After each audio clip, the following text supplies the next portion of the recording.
సుమారుగా రమారమి 931 కోట్ల రూపాయలు ఆస్తులు సంపాదించినటువంటి ముఖ్యమంత్రి గారి యొక్క తెలివితేటలు ఈ దేశంలో ఏ ముఖ్యమంత్రి గారికి దగ్గర లేవు అనేటువంటి ఒక అరుదైనటువంటి రికార్డు.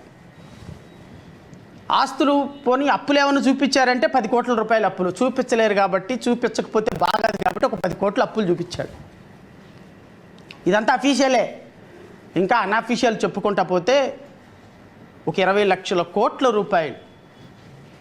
ఏం తింటామయ్యా మనం అంటే పెరుగన్నం నిమ్మకాయ పెద్ద. ఏం చేసుకుంటాం 20 లక్షల కోట్ల రూపాయలు?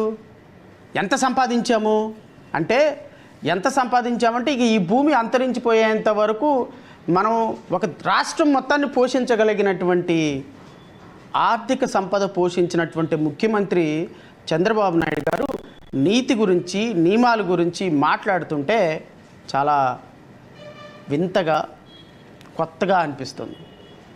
చాలామంది అడగవచ్చు, ఏంటంటే తప్పే ఉంది, ముఖ్యమంత్రి గారు సంపాదించుకోకూడదా, ముఖ్యమంత్రి గారికి ఆస్తులు ఉండకూడదా? అవును, ఆయన చాలా అద్భుతమైనటువంటి తాత్వనికులు, హెరిటేజ్ సంస్థ పెట్టారు, రకరకాల బిజినెస్లు చేశారు. వాళ్ళ అబ్బాయి అద్భుతమైనటువంటి ప్రతిభా పాఠవాలు కలిగిన వ్యక్తి, వాళ్ళ శ్రీమతి గారు హెరిటేజ్ సంస్థ నడుపుతున్నారు. మరి వాళ్ళ కోడలు కూడా చాలా అద్భుతమైనటువంటి ప్రతిభా పాఠవాలు కలిగిన, వాళ్ళ కుటుంబమే చాలా గొప్ప కుటుంబం. సో కాబట్టి వాళ్ళు ఈ విధంగా సంపాదించుకోవడంలో తప్పు లేదు కదా అని అనొచ్చు. ఎస్, కాదనటం లేదు నేను. కానీ ఇంకో అరుదైన రికార్డు సృష్టించినటువంటి దాని గురించి కూడా రాష్ట్ర ప్రజలకు చెప్పాలి. ఏంటి అరుదైన రికార్డు అంటే, ఈ దేశ చరిత్రలో నేను ఒక న్యాయవాదిగా ఉన్నాను కాబట్టి నాకు ఒక 20 సంవత్సరాల నుంచి న్యాయశాస్త్రం మీద కొద్దిగా గొప్ప అవగాహన ఉంది. ఈ దేశ చరిత్రలో అంటే 1988 నుంచి 89 నుంచి ప్రివెన్షన్ ఆఫ్ కరప్షన్ యాక్ట్ అమల్లోకి వచ్చింది. రమారమి ఒక సంవత్సరం అటు ఇటుగా. అంటే ప్రివెన్షన్ ఆఫ్ కరప్షన్ అంటే లంచాలు తీసుకునే వ్యక్తుల్ని పట్టుకునేటువంటి చట్టం. నాకు తెలిసి దేశం మొత్తంలో ఒక 4-5 లక్షల కేసులు పెట్టుంటారు. ఈ ప్రివెన్షన్ ఆఫ్ కరప్షన్ వచ్చిన దగ్గర నుంచి, ప్రివెన్షన్ ఆఫ్ కరప్షన్ యాక్ట్ వచ్చిన దగ్గర నుంచి ఒక 5 లక్షల కేసులు రమారమి దేశం మొత్తంలో పెట్టుంటారు. 5 లక్షల కేసుల్లో అంటే ఈ రోజు వరకు ఇది ఒక 26 సంవత్సరాలు, అదొక 20 సంవత్సరాలు, 45 సంవత్సరాల చరిత్రలో ఒక అరుదైనటువంటి రికార్డు మన ఆంధ్రప్రదేశ్ రాష్ట్ర ఏసీబీ శాఖ సాధించింది. ఏంటి ఆ అరుదైన రికార్డు అంటే, నాకు తెలిసి 45 సంవత్సరాల ఏసీబీ చరిత్రలో 5 లక్షల కేసులు నమోదు చేసినటువంటి ఏసీబీ చరిత్రలో, దేశ చరిత్రలో మొట్టమొదటిసారిగా ఒక కేసుని మిస్టేక్ ఆఫ్ ఫ్యాక్ట్ అని ఛార్జ్ షీట్ ఫైల్ చేసిన కేసెస్లో మిస్టేక్ ఆఫ్ ఫ్యాక్ట్ అంటే అసలు ఆరోపణ లేదు, మిస్టేక్ ఆఫ్ ఫ్యాక్ట్ అంటే అసలు అది లేని అభూత కల్పనతోటి కేసు కొట్టేసినటువంటి చరిత్ర 4 కేసుల్లో గౌరవ ముఖ్యమంత్రి గారు చంద్రబాబు నాయుడు గారి కేసులో. ఒకటి స్కిల్ డెవలప్మెంట్, దీంట్లో 53 రోజుల లోపల ఉన్నారు. ఇంకోటి లిక్కర్ కుంభకోణం, 25,000 కోట్ల రూపాయల కుంభకోణం. నెంబర్ 3 రాజధాని అసైన్మెంట్ భూముల case. Number 4 inner ring road case, 21,000 కోట్ల రూపాయల. ఇది అఫీషియల్గా పట్టుకున్నదే. ఇప్పుడు ఏదైతే ఆధారాలు మన గౌరవ ముఖ్యమంత్రి గారు ఎలక్షన్ కమిషన్కి ఇచ్చినటువంటి అఫిడవిట్లో నాకు 931 కోట్ల రూపాయల ఆస్తులు ఉన్నాయని చూపించినట్టుగా, ఇవన్నీ ప్రాథమికమైనటువంటి ఆధారాలతో పట్టుకుంటే ఈ 4 కేసెస్లో గౌరవ సిఐడి డిపార్ట్మెంట్ చరిత్రలో ఎన్నడూ లేని విధంగా మిస్టేక్ ఆఫ్ ఫ్యాక్ట్ కింద కేసెస్ కొట్టివేసి, అసలు ఈ కేసెస్లో సచ్చీలుడు ఎవ్వరూ కూడా తప్పు చేయలేదని వేసినటువంటి మొట్టమొదటి చరిత్ర సాధించినటువంటి ఏసీబీ కోర్టు అది. సిఐడి డిపార్ట్మెంట్ని రాష్ట్ర ప్రజలందరూ అభినందించి తీరాలి. We must appreciate.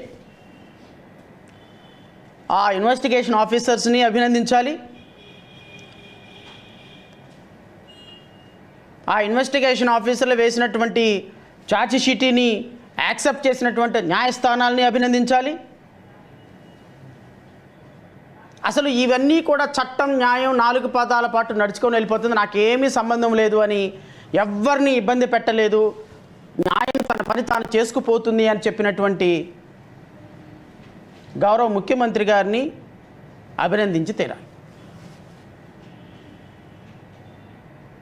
నేను అడుగుతున్న ముఖ్యమంత్రి గారిని, నేను అడుగుతున్న ఏసీబీ సిఐడి డిపార్ట్మెంట్ని, ఇప్పటి వరకు మీ దగ్గర పెండింగ్ ఉన్నటువంటి 25,000 కేసెస్లో ఏ ఒక్క కేసులో అయినా సరే ఆంధ్రప్రదేశ్ రాష్ట్ర సిఐడి డిపార్ట్మెంట్ పుట్టిన తర్వాత మిస్టేక్ ఆఫ్ ఫ్యాక్ట్ కింద ఒక్క కేసు అయినా క్లోజ్ చేశారా?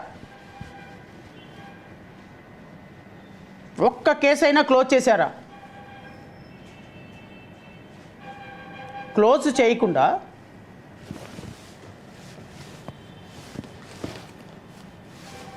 ఏ విధంగా మీరు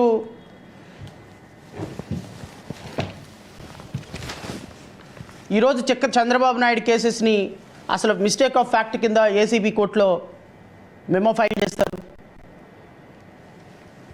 నేను మీ ద్వారా రాష్ట్ర ప్రజలకు కూడా కొన్ని విషయాలు చెప్పాలి.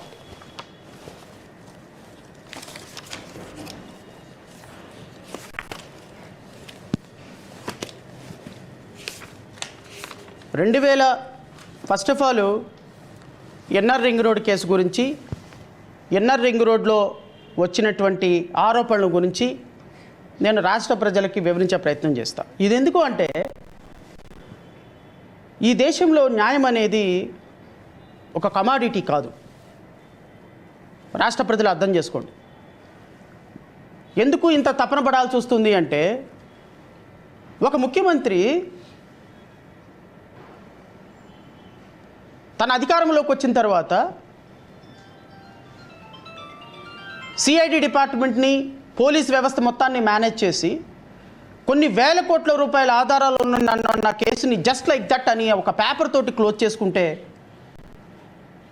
మరి సామాన్యుల పరిస్థితి ఏంటి? సామాన్యులకి న్యాయం మీద ఏమి భయం ఉంటుంది అనేది ఒక ప్రశ్న.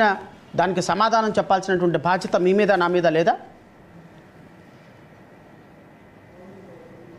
నాకు తెలిసి నేను సిఐడికి ఏసీబీ కేసెస్ ఆర్గ్యూ చేస్తాను కాబట్టి నాకు తెలిసి 1,000 రూపాయలు, 1,500, 1,300, 10,000, 20,000 రూపాయల లంచం తీసుకున్న ఉద్యోగస్తుల్ని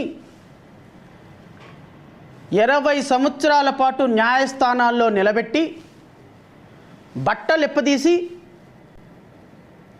వాళ్ళు కేసు గెలిచినా కూడా దాన్ని అప్పీల్ వేసి, అప్పీలు హైకోర్టులో 20 సంవత్సరాల పాటు పెండింగ్ పెట్టి అప్పీల్లో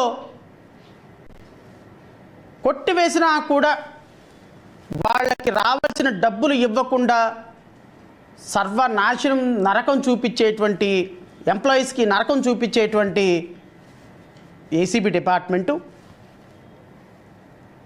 సామాన్యుల పాలిట 1,000 రూపాయలు, 2,000 తీసుకుంటే 20 సంవత్సరాల పాటు 10 లక్షలు, 20 రూపాయలు, 20 లక్షలు ఖర్చు పెట్టించి కోర్టుల చుట్టూ తిప్పిస్తారే. మరి ఒక ముఖ్యమంత్రి ఇన్ని లక్షల కోట్ల రూపాయలు ప్రజాధనం దోచుకున్నాడని ఎలిగేషన్స్ ఉంటే వాటిని మీరు జస్ట్ లైక్ దట్ అని క్లోజ్ చేస్తారా?